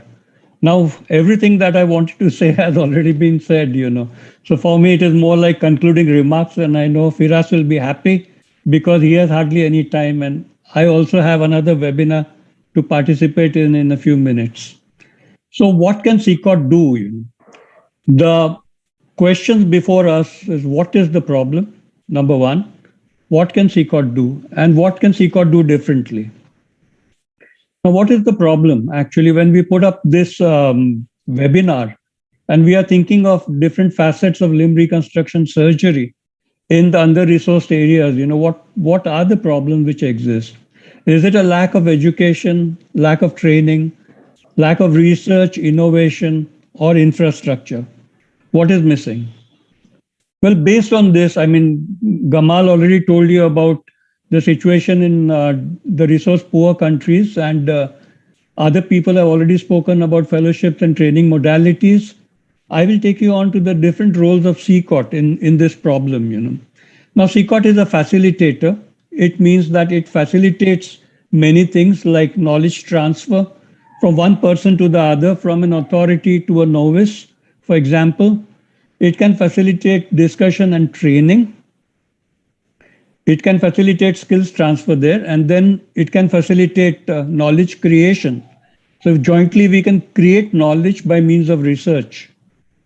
And then networking, of course, where man being a social animal, there's bound to be networking of sorts, but that's a great indirect way of learning from each other. So SICOT is a facilitator, it's a knowledge broker, educator, trainer, knowledge creator by means of research, and a networker. So what can SICOT do? It can partner with its members for education, for training, for research, for innovations, and maybe for infrastructure also. So education and training, we have heard all the speakers talk about education and training. And SICOT does it in a number of ways, So you have the curriculum. I'm encouraging HEMANT to form the actual limb reconstruction curriculum so that super specialists can be trained in limb reconstruction, and then they can demonstrate their competency, and then we certify them to be competent in that field. So we could do courses, workshops, webinars like this one, lectures, simulation exercises, hands-on training, live surgery, case discussions, fellowships and mentorship. Again, a lot has been said on this. And then something very important is on-demand education to fit the time I have available to learn. So this webinar is an example of what SICOT is doing. It's gathering together people from different parts of the world and sharing a world perspective on a focused area or a focused topic. Here it is limb reconstruction. So as a knowledge broker, we utilize didactic, digital, and hands-on formats. And then we can actually customize knowledge so that there is appropriate knowledge for appropriate segments. And certification is what I mentioned. Now, these days, the demand is for education 24/7. Whenever convenient to a member, he wants to be educated. So education has to be available 24/7. It could be didactic, it could be digital or blended learning, as was mentioned earlier. Now, SICOT is going in for a learning management system, which means you have education flowing 24/7. World-class training is possible. Self-paced learning is possible. Continual learning is possible.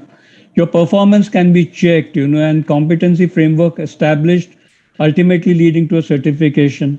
And then it can have an up-to-date content as a repository, as was mentioned by Mangal. For training, SICOT can arrange skills training. You can have live and cadaveric surgical courses, hands-on workshops, saw-bone workshops, surgical videos and interactions with the creator of those videos, surgical teams in remote and disaster-ridden areas. SICOT can participate in disasters, and that is again a very, very sort of great way of learning and teaching. So certification is what I mentioned. Artificial intelligence, virtual reality, and simulation technologies. So all that is possible. So SICOT can help member skills, sharpen the member skills. So these are SICOT cadaver courses, which can be done. Simulation training can be done. Now, what can SICOT do besides education and training? We take over research, which no one has spoken about today.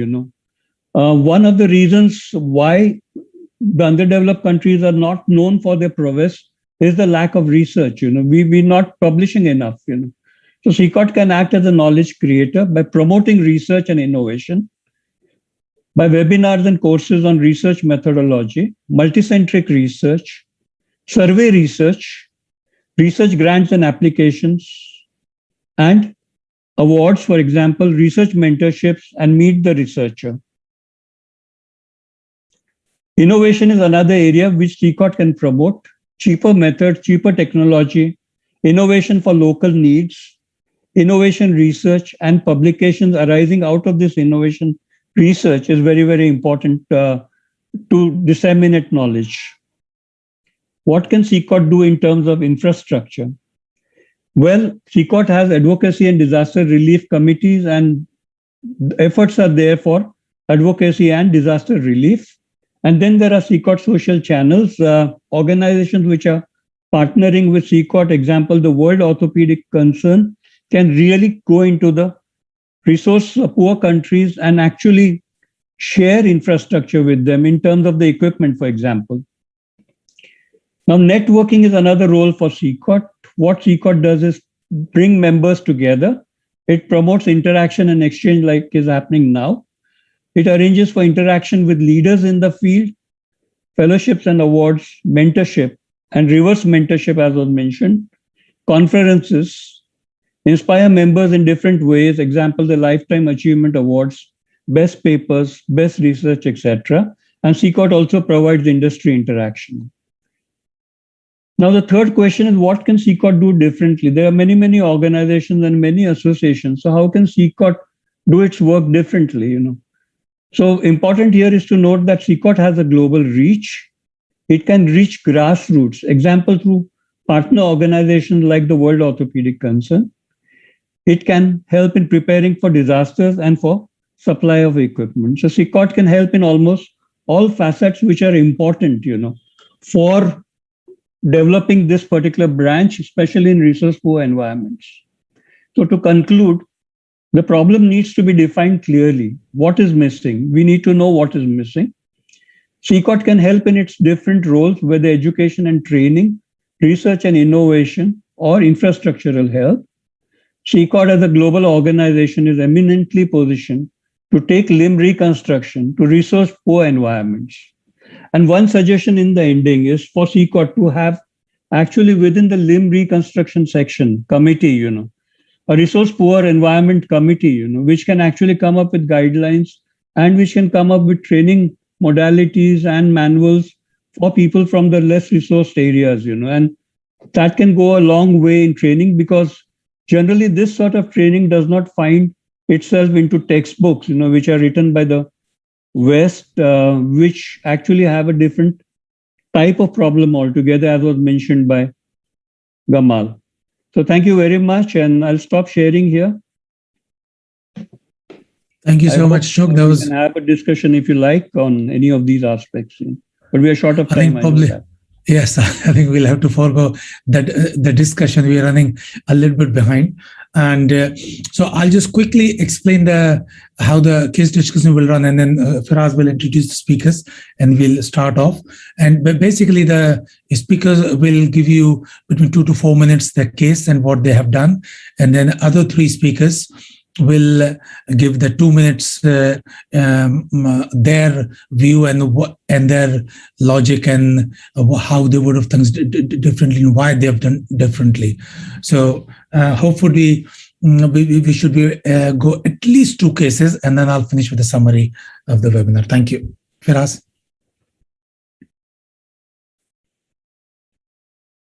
Okay, because we are behind the time, I would ask Professor David Ferguson to start sharing his case. David is a consultant orthopedic surgeon at James Cook University Hospital in UK. He is a known surgeon dealing with limb reconstruction concerning pediatric and adults.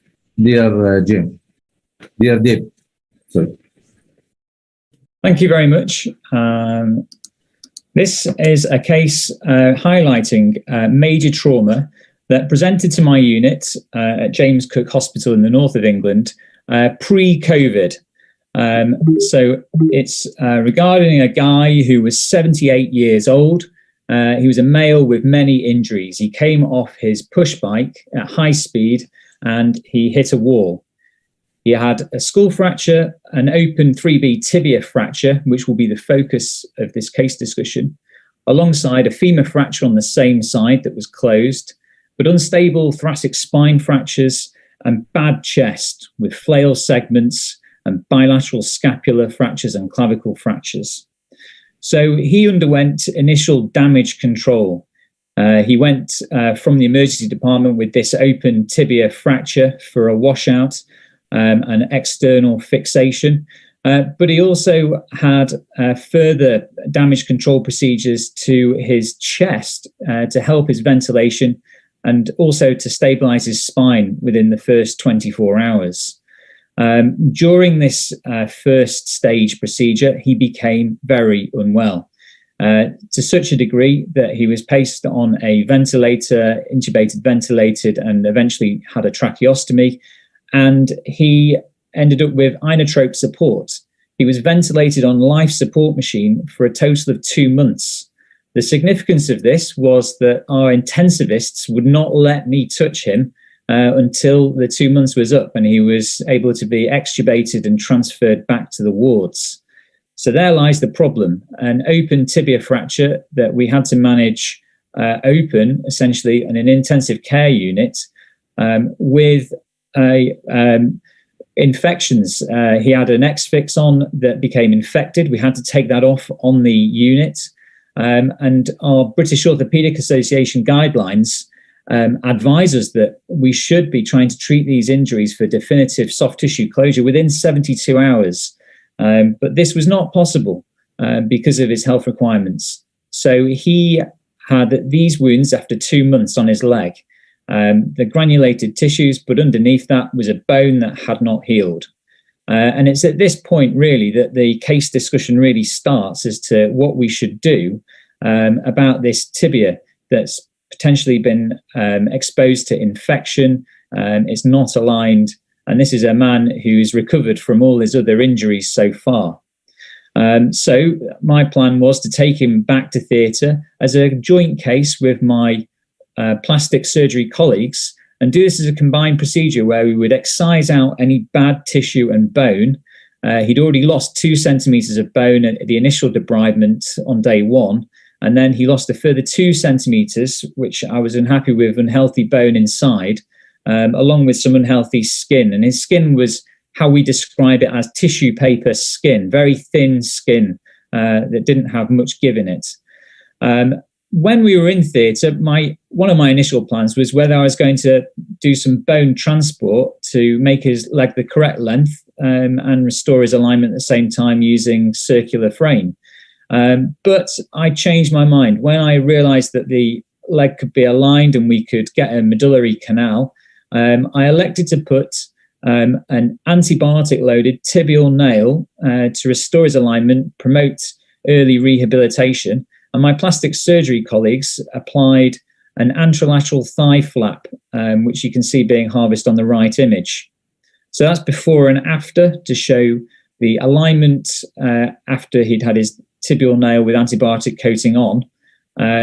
And there he is just over a year from follow-up as well with a 48mm block under his leg, but shoe raise and now cycling again with an adapted bike and pedals. So that is the case. There's some learning points from my side, but I'd welcome discussion.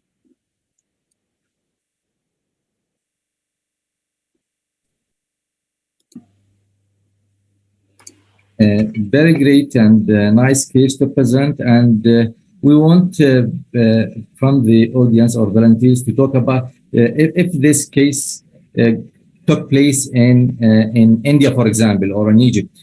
Would the management be the same resources? No. Do we have the same resources, dear Gamal? What about this? This case ended up with valgus ankle and shortening. And we don't consider it as a good result, actually. So if if you had the same patient, we would have done resection of part of it, shortening to decrease the soft tissue defect. And we do the corticotomy first technique. We start the operation with applying the frame to the proximal part and doing corticotomy, and we isolate the distal part. Then we go to the distal part after we do the corticotomy. We do some resection. We close the wound. So we make the defect smaller. Then the plastic surgeon will do rotational flap. Then we put the frame distally and we do acute compression. And we continue lengthening of the tibia till we get limb length inequality. So we wouldn't do it the same way for the tibia. Right, but Gamal, one of the things was that in that case, the patient wasn't very well, so long surgery was at that time was not feasible. So, Jen, how would you do that? For us, it's not a long surgery; it's a short surgery. Okay.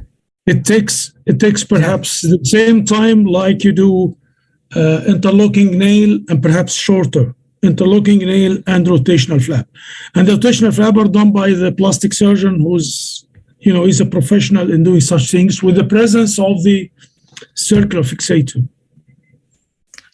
Jan, how would you do that? I told you we do it the corticotomy first technique. Yeah. Sorry, I was asking Jen. No, I was asking Jen Gamal, sorry. Okay, sorry. Sorry. Thank you for asking me to participate, HEMANT, and thank you for my opinion about the case. I think taking and having a 78-year-old patient to begin with 8 plates on his ribs and all the other issues. I think it's a wonder that he survives in any circumstance. I think we use a lot of lengthening nails and also the TL-HEX, TSF, and regular Ilizarov. I think for us, plastic surgery and the initial take to it is pretty similar to the UK. So if we have plastic surgeons available, we try to use it close. Then I really appreciated the talk by Nando, who have also been fortunate to visit and gain some of that experience and what's possible with open bone transport and closed bone transport and so on. But I did probably go with a circular frame and acute shortening as well for this one. That's two months down the road. Of course, tibial nails and antibiotic-coated ones, either commercially available or that you do it at home, is an opportunity. But I think, as Gamal said, proximal lengthening and distal shortening and compression is probably also my go-to approach for that one. And that can be accomplished with pretty simple means. I think generally people would do that, and I have to also mention that antibiotic-coated nail costs about £2,500. So it's not available even in UK in every hospital. But I think this is one of the options actually, that if you have a situation where you think you can get away with it, it's easier. Although for most of us, I have to say, a circular frame with shortening and proximal lengthening would be the way, especially 2 months old. Vasu, would you have done anything differently? You're on mute. I think I'll do only Elizaro, as you said, without even a plastic intervention. And so how would you deal with the wound? No, wound will naturally heal. Once you stabilize the part. See, the part of the problem is patient is unwell. He's so unwell that anesthetist is saying, we are not happy to anesthetize the patient. So in that case, you have to just wait and watch. So what would you do with the wound? The flap will take about at least 2 hours, no? The flap surgery is 2 hours.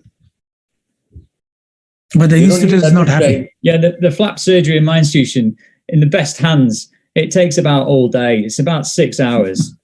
Slightly unfair as well is another confounding factor is on the workup to the flap surgery, we get an angiogram, a CT angiogram, and they noticed a filling defect in his bladder.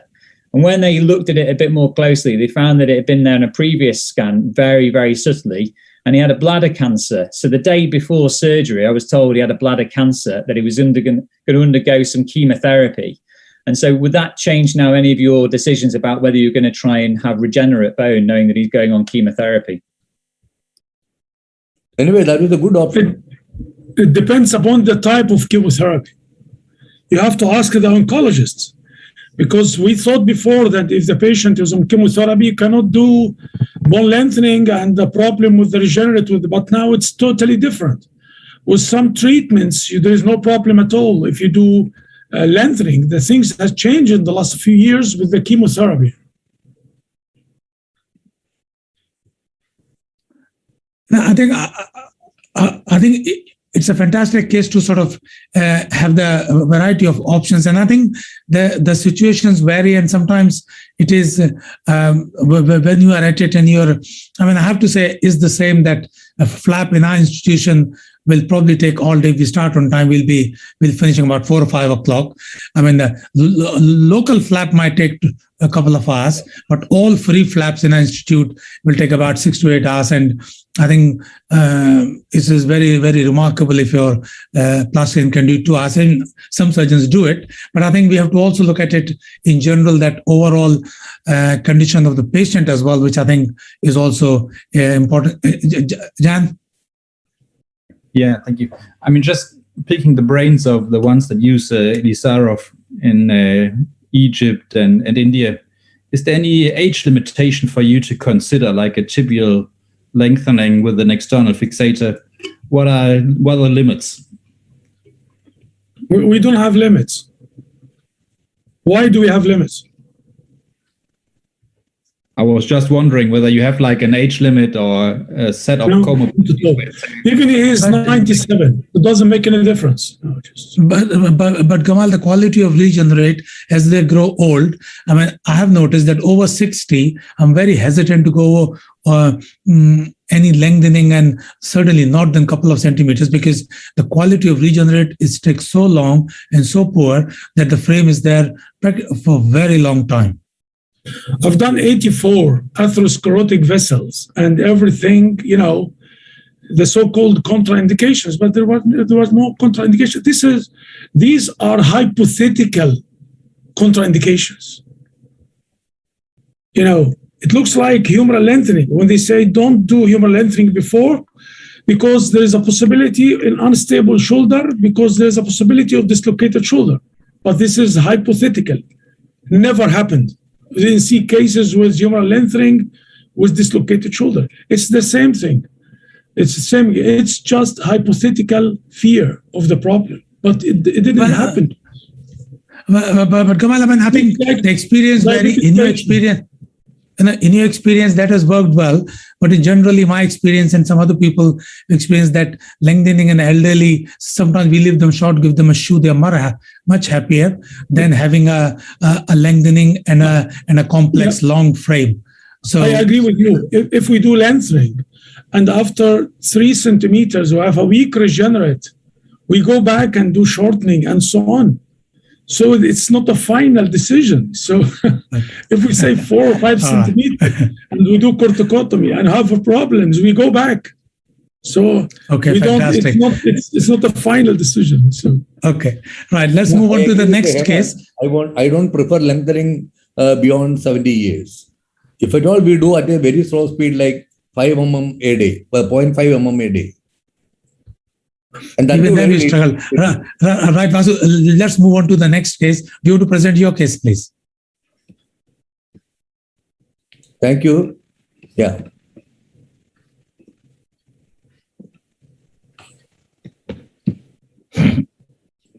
Yeah, this is a brain teasing case. Can anybody guess what is this deformity is? He is looking forward, and he was referred to me like a complex deformity with various sorts of hip and knee and ankle deformity. So, as customary, you cannot take a full-length X-ray. It was impossible because she could not stand forward, and you cannot keep the patella forward. So, full-length standing X-ray is impossible. So, because since our X-ray investigation was found difficult, we have to rely upon our clinical examination more than X-ray evaluation. So I palpated there, found the tiny patella and derotated the limb to keep the patella facing the roof. It was amazing. It just got transformed into a pure genu valgus. You can see the X-ray. You can see that X-ray that was an AP X-ray which I got.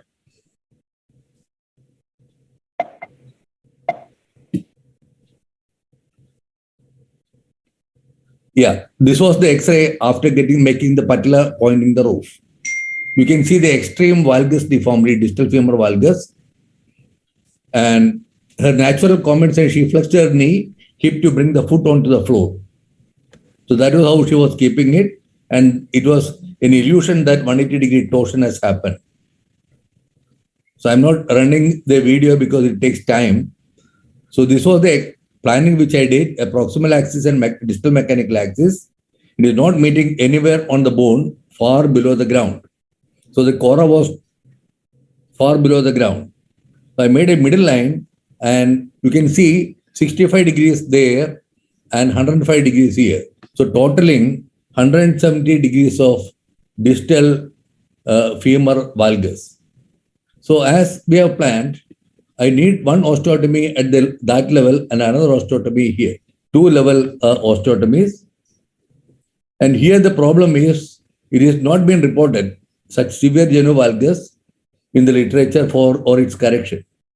So this was my planning on my Bone Ninja.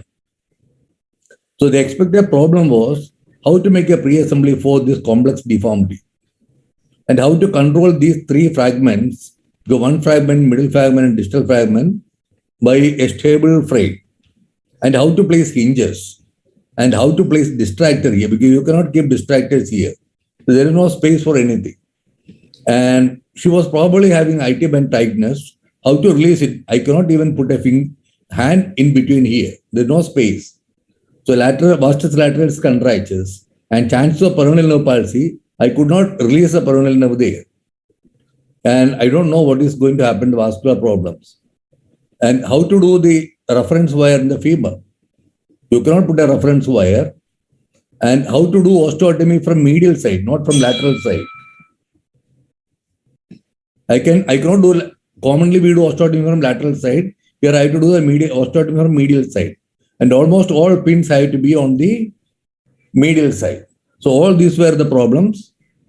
And I marked the femoral artery by a Doppler. But as you prepare, the Doppler the marking will go. So I made henna or mehendi over there that was staying for more than 2 weeks. And that was the frame which I made. You can see the cut olive wire from medial side, proximal, and did one osteotomy there. I did another osteotomy at this level. And you can see it is gradually coming out. So that was the original frame. In between, I added the half inch in between, I added later on.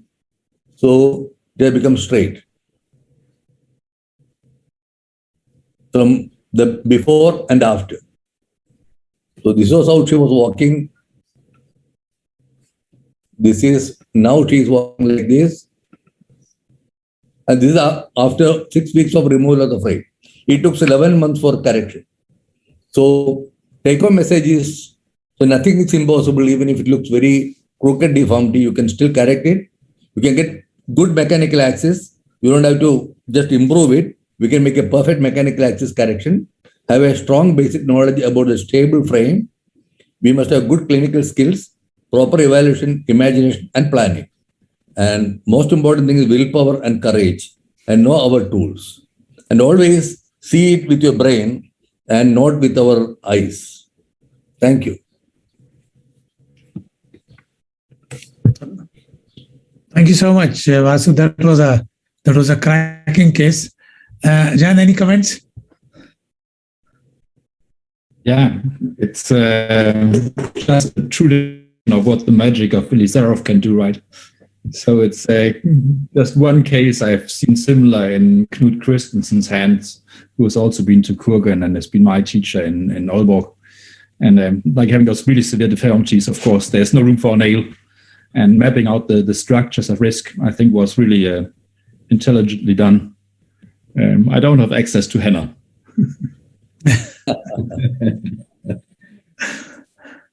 No, I think that it emphasizes the point that preoperative planning is probably one of the most important things. Sanjeev, any comments? This is. No, I think it's fascinating, and this is exactly what it is. It's such a befitting ending to this symposium because it just captures the whole theme that the principles are universal and grounded in good knowledge and analysis. And just like with the henna example, it's innovative, it's effective, and it's actually better than the magic markers that we use around the world. So really well done. Congratulations. Thanks. I think, to be honest, whosoever does it, I don't think, Vasu, any of us will disagree with your wherever you are, you will have to do one way. Gamal, yes, sorry.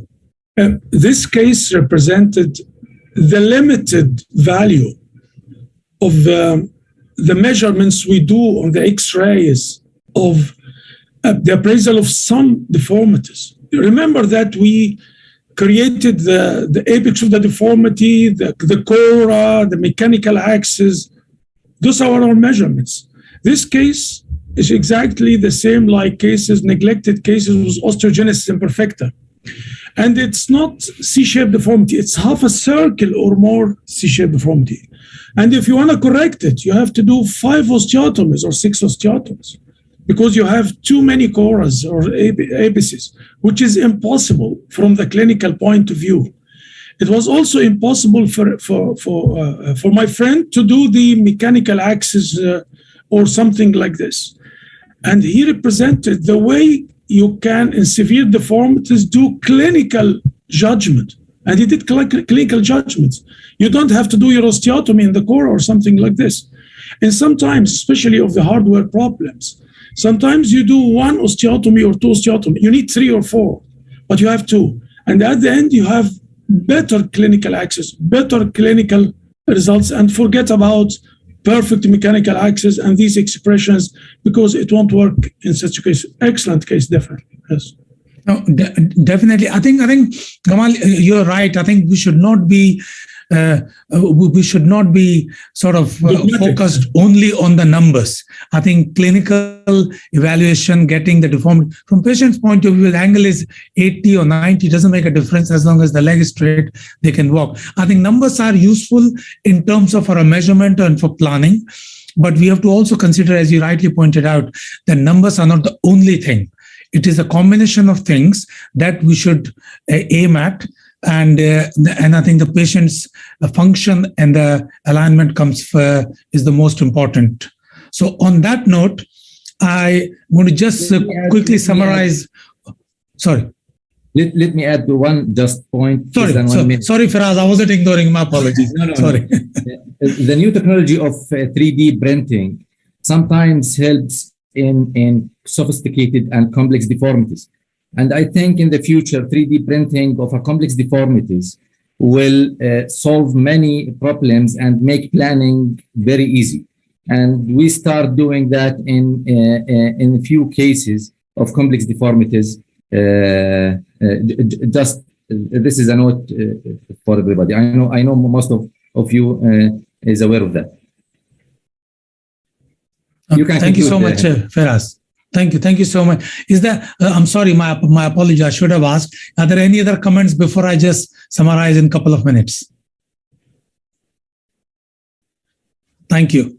So first of all, thank you so much for all of you for taking the time and presenting such a fascinating webinar and the cases and the points you raised. And I think they will be quite useful in the future in terms of developing Limb Reconstruction Society curriculum and the hybrid and fellowships, and help educate and teach and spread the knowledge within our colleagues.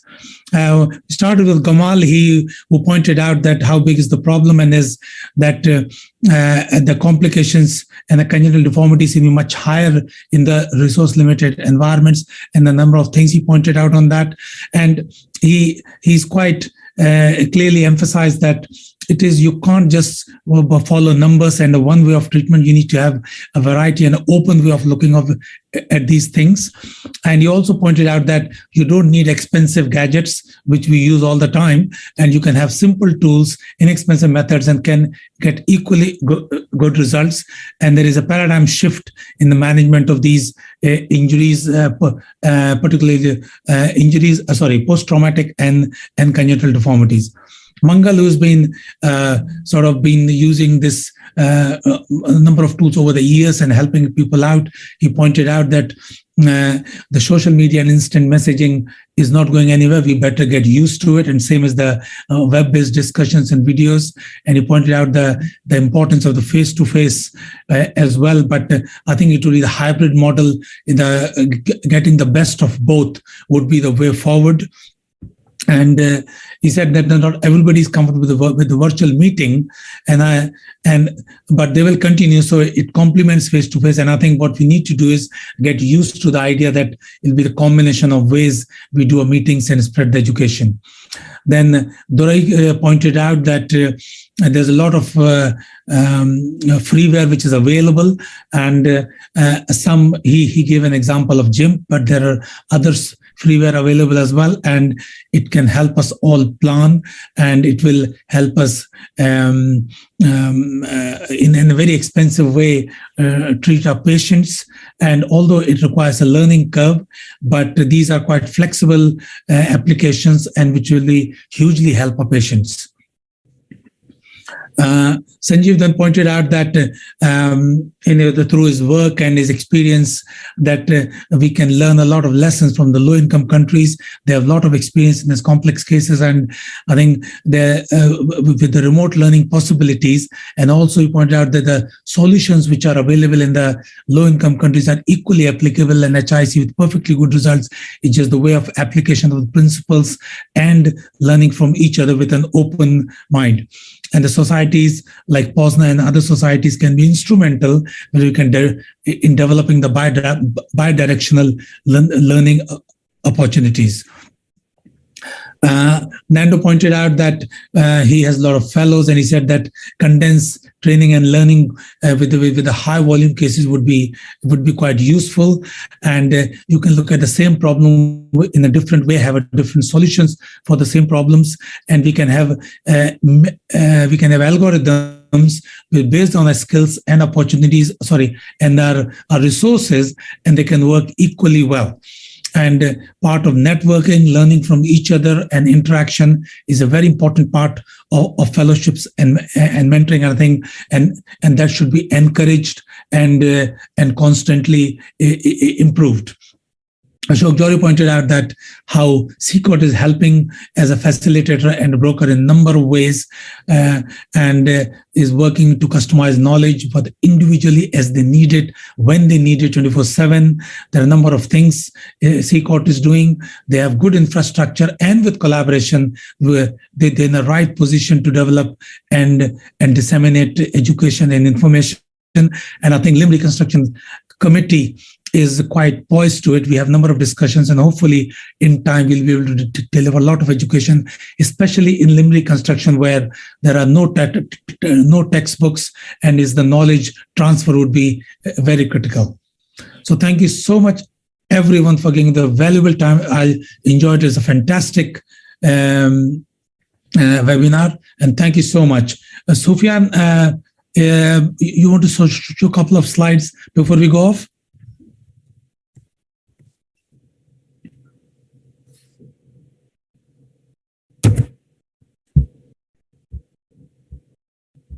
So there are a couple of slides about the survey, and if you fill in the survey, you will get a certificate for all the delegates. Our next webinar is on scaphoid non-union on the 14th of November. I think SICOT is moving to the case-based webinars rather than didactic lectures. Please join us in that. We won't be there, but upper limb surgeons would be there. Thank you so much. Thank you. Thank you. And FIRAS, thank you so much for your help. Thank you all. Thank you. Thank you. Great webinar. Thank you. Bye.